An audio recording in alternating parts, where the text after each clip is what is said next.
सभी विद्यार्थियों को मेरा नमस्कार।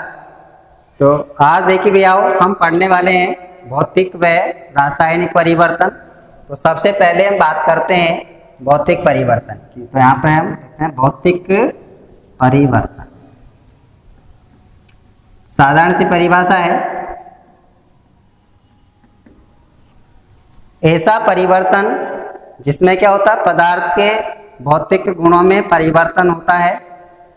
जैसे उसका जो अवस्था है और बता सकते हैं।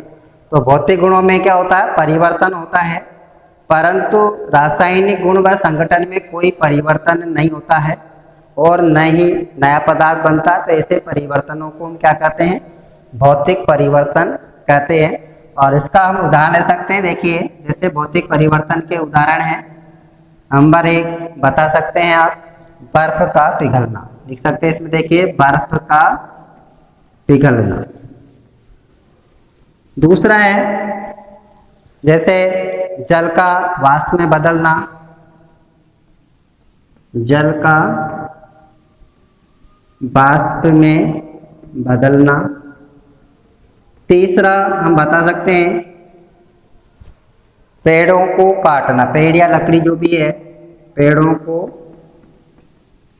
काटना हो सकता है। और नंबर 4 आप बता सकते हैं इसमें जल का जो है नमक का जल में घुलना।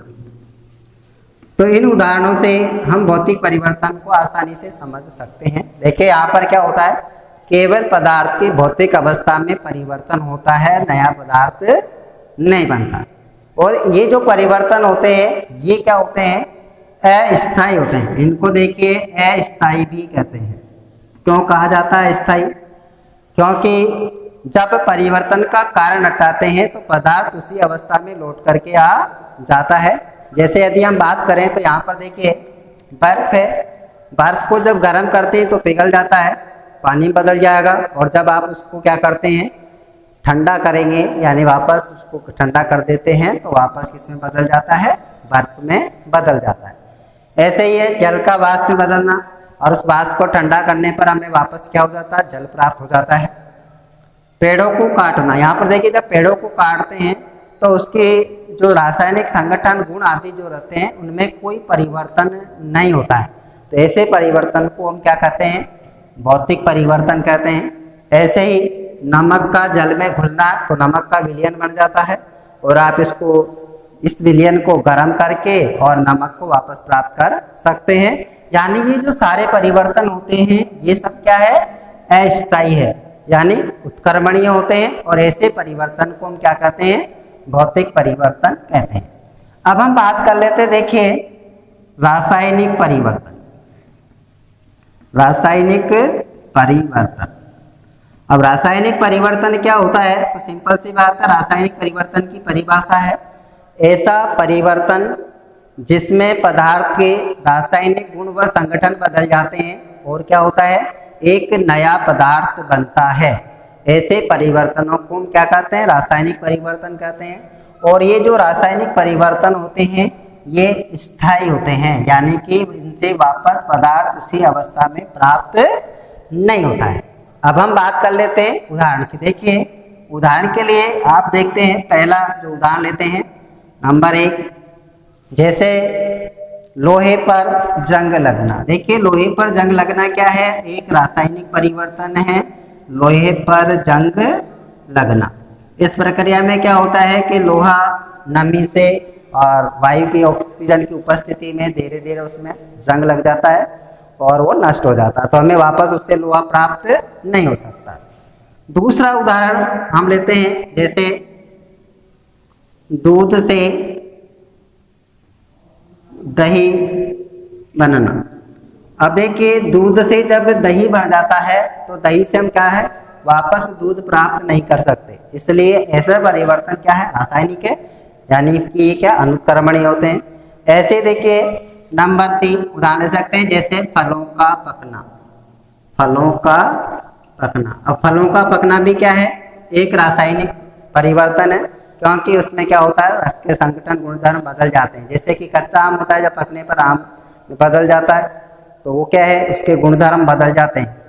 अब हम बात करते हैं नंबर 4, चौथा जो उदाहरण है, कागज का जलना। देखिए कागज का जलना है या किसी भी लकड़ी का जलना है, ये जो सारे परिवर्तन हैं ये क्या है, रासायनिक है। क्योंकि जब कागज जल जाता है तो क्या होता है, उसकी राख प्राप्त होता है, उस राख से हम वापस कागज प्राप्त नहीं कर सकते, और इसलिए ऐसे परिवर्तनों को हम क्या कहते हैं, रासायनिक परिवर्तन कहते हैं।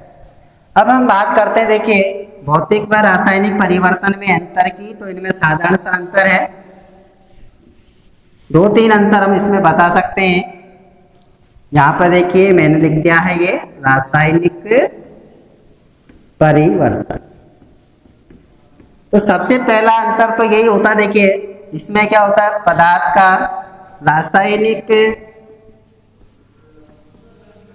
रासायनिक गुण व संगठन, ठीक है, रासायनिक गुण व संगठन नहीं बदलता है, नहीं बदलता है, लिख सकते हैं, तो नहीं बदलते हैं। और इधर क्या होता है, रासायनिक गुण व संगठन बदल जाते हैं। बता सकते हो आप इसमें, रासायनिक गुण व संगठन बदल जाता है। अब देखिए दूसरा जो अंतर हम बता सकते हैं परिभाषा के अनुसार, भौतिक परिवर्तन में क्या होता है, नया पदार्थ नहीं बनता, तो लिख सकते हैं यहाँ पे नया पदार्थ नहीं बनता है, बता सकते हैं इसको आसानी से। और इधर क्या होता है, रासायनिक परिवर्तन में नया पदार्थ बनता है। अब तीसरा अंतर है, देखिए जो ये भौतिक परिवर्तन होते हैं ये क्या होते हैं, अस्थायी होते हैं। क्या होते हैं, अस्थायी होते हैं, लिख सकते हैं। और इधर बात करें तो ये क्या होते हैं, ये स्थायी होते हैं। चाहे एक और लिख सकते हैं, अस्थायी यानी कर्मणीय भी कह सकते हैं आपको, तो ये कर्मणीय होते हैं और ये क्या होते हैं, अनुकर्मणीय होते हैं। तो ये तो था आपका भौतिक व रासायनिक